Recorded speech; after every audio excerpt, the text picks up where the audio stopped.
What was that? Bien. What? Let's try again. No puedo hacer una nota así. Hola. ¿Qué?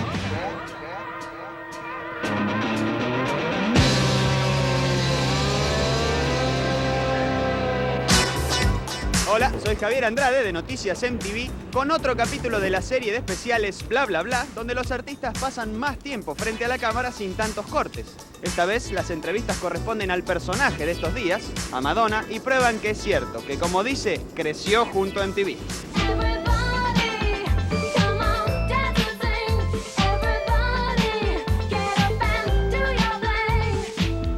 En esta misma ciudad de New York, hace unos cuantos años, aquí funcionaba un club, Danceteria, donde Madonna se dio a conocer. En esa época, mayo de 1984, Madonna concedió también sus primeras 2 entrevistas a MTV para hablar de su primer hit, Borderline. De eso se trata lo que van a ver ahora. Mark Goodman here this afternoon for JJ. I lucked out. Madonna decided to drop by, and if JJ were on the air, he'd be doing this one. Oh. How are you this afternoon? I'm very well. We've been seeing actually a couple of your videos here for a while, and people may not be aware that although you were born in Detroit, you're a New York resident now, but you wound up going to England to get your first big acceptance. Why do you think? Well, actually, I went to Paris. Oh. And why did I go there? Is that you're gonna? I was going to ask why you thought you had to go to Europe first. And I didn't think why? I had to. It's just that when I first came to New York, I was a dancer, and a French record label offered me a recording contract, and I had to go to Paris to do it. So I went there, and that's how I really got in the music business, but I didn't like what I was doing when I got there, so I left, and I never did a record there. But you're real popular in England, aren't you? Yeah, but that's just because my records have just done really well there ever since they're first released. So I have a really big following in England, but I actually started out in Paris. Do you think that there's a difference between American audiences and ears and sensibilities and English, let's say? Yeah. What would that be? Well, I think that England is a really depressed country, so they're a lot hungrier for different things, and music is really important to England. Really, I mean, I think basically, if you're not a musician or an athlete, there's really not much to do for the youth in England. Seriously. And music is so important, music and fashion for them. And there's a lot more opportunities for Americans, a lot of different ways to disperse your energy, so it's a completely different attitude. Yeah. You like it over there? Yeah. Also, fashion is something you mentioned fashion, and it's a big part of what's happening in music now. Yeah. You're real influenced by fashion. Fashion is important to you. Do you have fashion influences? Let's say, I don't know, maybe Vivienne Westwood.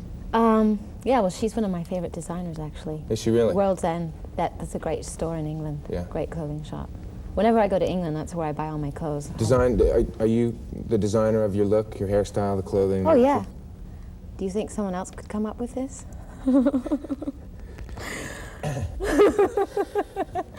It's all right, you don't have to answer. Before we go here, you have this leather jacket that, can we get a shot of, if she holds up the jacket, can we get a shot? And I kind of like it. It's got a lot of graffiti on there, and I wanted to just sort of give America a look at this. Now, of course, I know Andy Warhol. The front's better, the front's better. Okay. Turn around.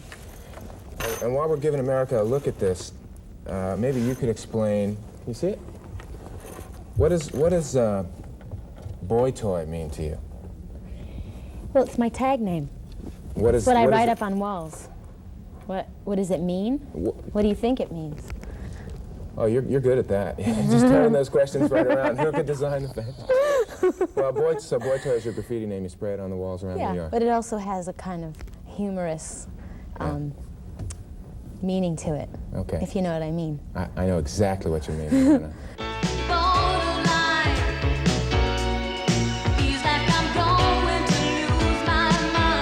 You're a relatively new face on MTV to us. Yes. 2 videos now under your belt, and I must say that they're doing quite well. Yeah, Borderline's doing really well. A surprise at all to you? Well, I knew the second video would do really well. I know it's really good. So I had faith in it already, but I'm glad that it is doing as well as it's doing. Well, it was sort of surprising, and I'm glad it was a good surprise. What are the next video plans for you then? Well, Do you have I'm any at this working on an album right now with Nile Rodgers, and I hope to release the first single from it the first week of June. And I'll do a video to that, yeah. And how long have you been working on the album? For the last almost 2 months. It's almost finished. Wow. What's it been like working with Nile? Really great. He's a genius, I have to say, yeah. Did you contact him? Yeah, actually, well, my record company did. But as soon as we met, we hit it off really well and thought it would be a great union, so. And it seems to have been. Yeah, it's going to be great. How has he helped you out over other people that have produced you in the past? We just have a really good chemistry, and he understands my musicality. He's a trained musician, and I'm not really, and I don't know musical terminology. He can just read my mind, so. Do you think he really knows how to work with a vocalist per se then? Yeah, well, he's very sensitive. I think he could work with anyone that's good. You're also working on a new record now with Nile Rodgers, aren't you? Right, I just finished it. Oh, it's completed? Yeah, it's done. Oh, great. When is it going to be out? It'll be out in June, as soon as Borderline fizzles out. Oh, please.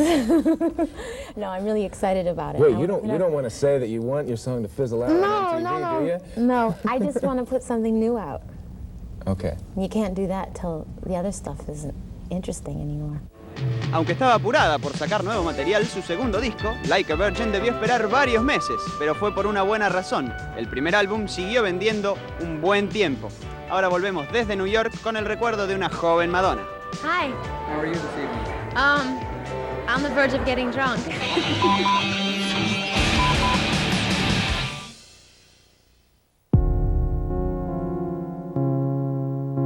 Don't you think they'll know who I am by then?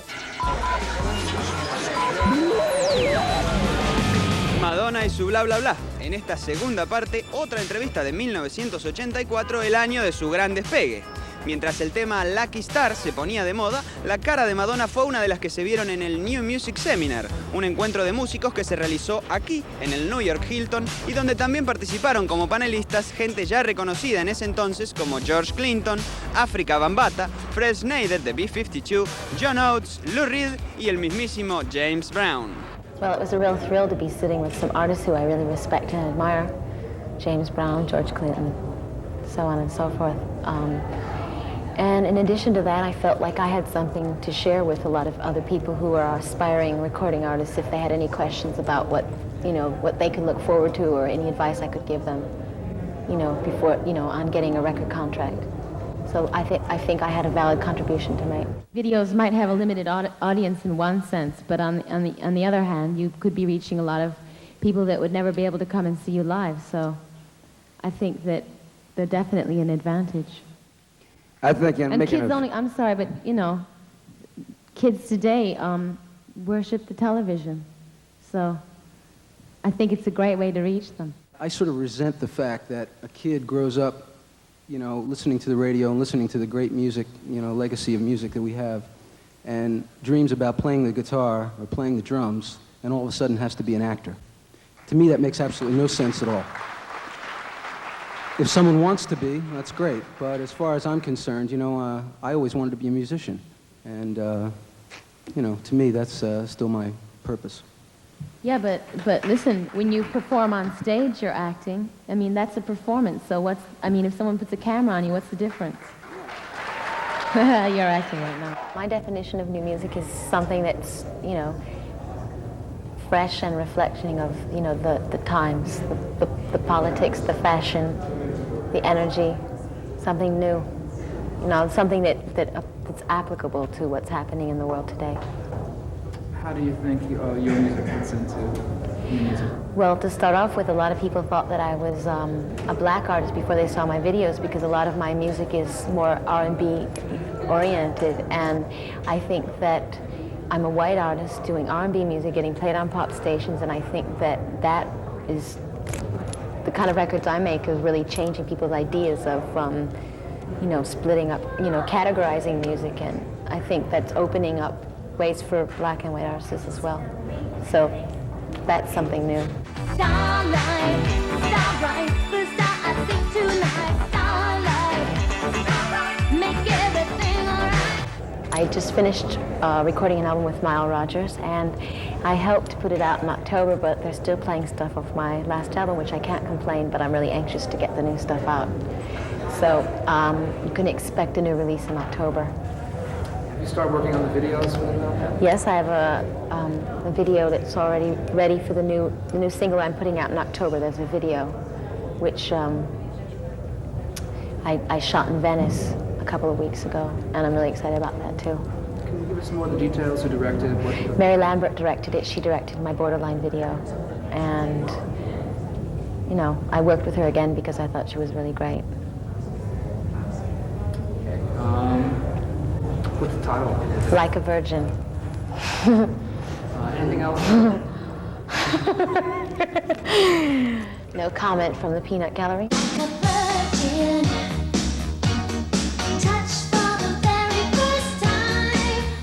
I'm gonna do another video for the second release after Like a Virgin, and so I'm thinking about that. I'm also getting together a tour.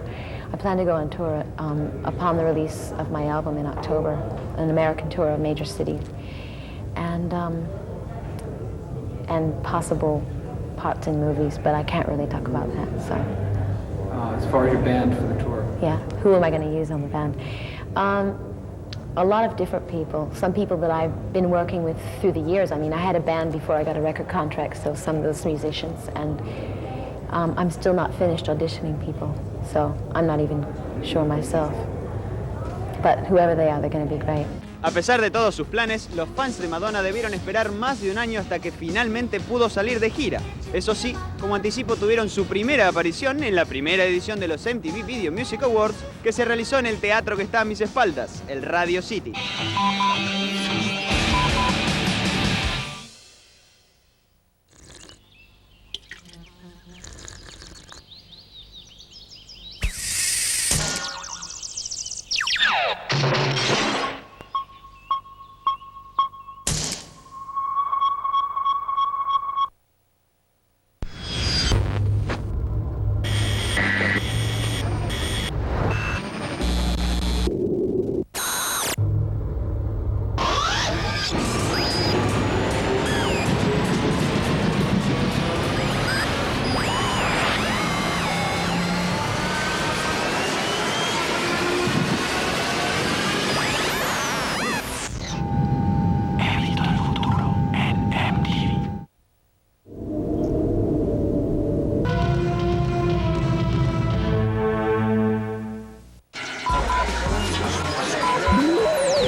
Parte de este especial de Noticias MTV sobre Madonna, enfocado en el golpe de efecto que necesitaba para redondear su gran año 84.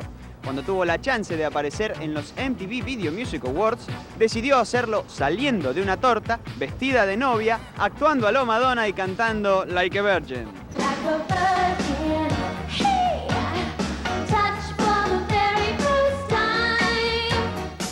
Un último dato, 24 horas antes de este show, Madonna, quien estaba filmando la película buscando desesperadamente a Susan, se adelantó en el tiempo y habló con MTV News acerca de Like a Virgin y sobre sus nuevas obligaciones de niña rica. Well, now that I'm successful, I have a million more things to worry about. Before, I was just basically interested in my survival, like what I was going to eat and what I was going to wear when it got cold outside and where I was going to live. But now I have to worry about who's ripping me off, and is my accountant paying all my bills, and is my lawyer making all those deals for me, and you know, boring and mundane things like that. Things I don't want to worry about. And I have to invest my money, or I'm going to be taxed, or, you know, and I have to find a place, and I have to do this, and I have to do that, and I have to pay everyone, and I have to hire people to make sure that everybody's doing all those things, and ugh. Well, the new album is a lot more grown up than the first album. It's a lot more well-rounded style-wise. I have 2 ballads on it, and I've never recorded a ballad before, and it's not, my first album was termed a dance record, you know, everything was up-tempo dance music, but this one is a lot of different kinds of sounds. There's some old stuff that sounds like old Motown. There's some really high energy, you know, stuff that maybe sounds more English, more techno. There's a lot of synthesizers. So I think it just shows my growth as a singer and a songwriter. I chose to work with Nile Rodgers because I think that he's a genius, and I wanted to work with a genius on my record. And I think that he embodies a lot of different styles that I think my music embodies. He's very close to the black sound, funk. I mean, the stuff he did with Chic and Sister Sledge and Diana Ross is phenomenal. But he's also made a lot of great pop records with David Bowie and Duran Duran, and In Excess, so I thought he'd be a great person for me to work with. And he's a great musician and arranger. What made you come to New York? I don't know. When I was 5 years old, I just woke up one day and I had this idea that I was going to come to New York. I just had to, and so I graduated. As soon as I graduated from high school, I came here. Well, I graduated early, and I just kind of ran away and came here as soon as I could. When you came here, was there something that you were looking for or something you were trying to achieve? Fame and fortune. Yeah. When you're a dancer, you act with you perform with your body. And I think I had a lot of things to say in other ways besides movement. So that's when I got into the music business.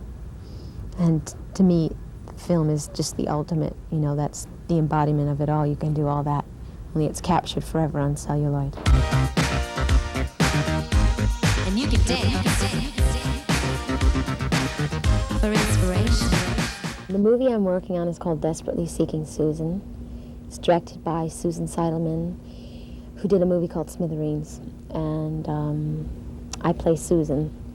And Roseanne Arquette, Aidan Quinn, and Robert Joy are and Mark Blum are the other lead characters in the movie. And it takes place in New York. It's shot all in New York, and little bits and pieces of it are shot in New Jersey. And it's like a murder mystery comedy romance. It's kind of like old-fashioned screwball mystery, you know, like. And the character I play is sort of a combination between Judy Holliday and Carole Lombard, but you know, from a long time ago. So it's funny and light, and it's been a lot of fun so far, but a lot of hard work. It's a lot different than making records. How do you feel about acting? Well, acting is just it's just another kind of performing. It's an expression. It's being honest with your audience, stuff like that. So to me, it's just an extension of what I do already, making videos and performing on stage. Do you find acting or singing more challenging? Acting. Singing comes a lot more naturally to me.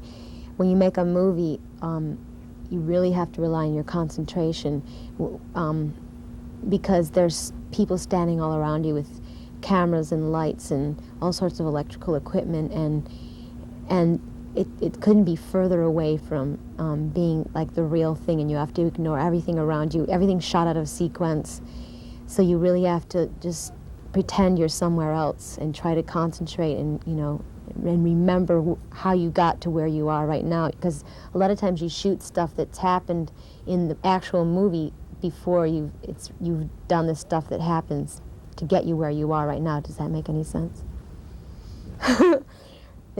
For instance, you shoot the end of the movie, and so you have to work up the emotions for that scene, but you haven't even shot all the stuff before that, so it's very confusing, and it's a lot more of a challenge to me. Also, it's new to me, so. Have you learned anything from acting that you can apply to your musical career? Sure. Yeah. Well, the thing that can carry over from acting to singing is just the performance aspect, losing your inhibitions and being really honest with your audience. You know, and letting all sorts of emotions come through. Okay, here we go, and we're rolling. Speed. And action.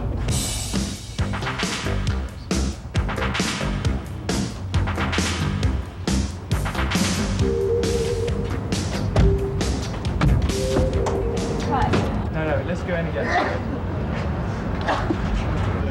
Quiet, please. Here we go. Rolling. Speed. Everyone out of the show. Action.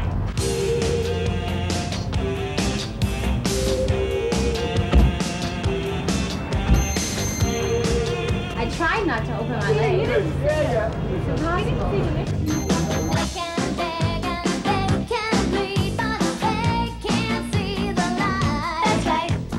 'Cause the boy with the cold hard cash is always Mr. Right.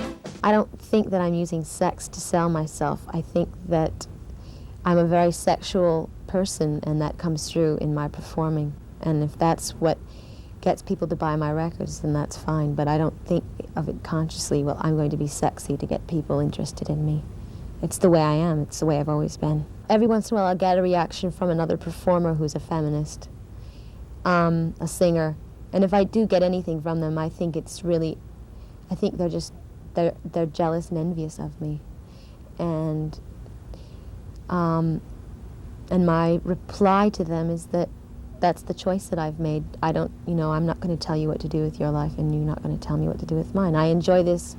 I'm not, this is my choice. And I'm bringing, I think I'm bringing happiness to people. So it's as simple as that.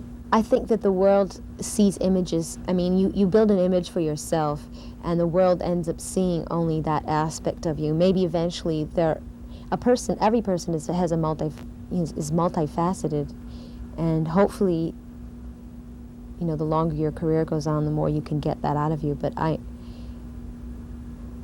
couldn't begin to tell you what the world doesn't see in me right now. There's a million things. What I would like to ultimately achieve, I already told Dick Clark once on American Bandstand.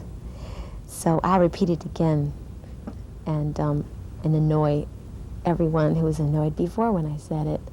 I want to conquer the world. Okay? Everybody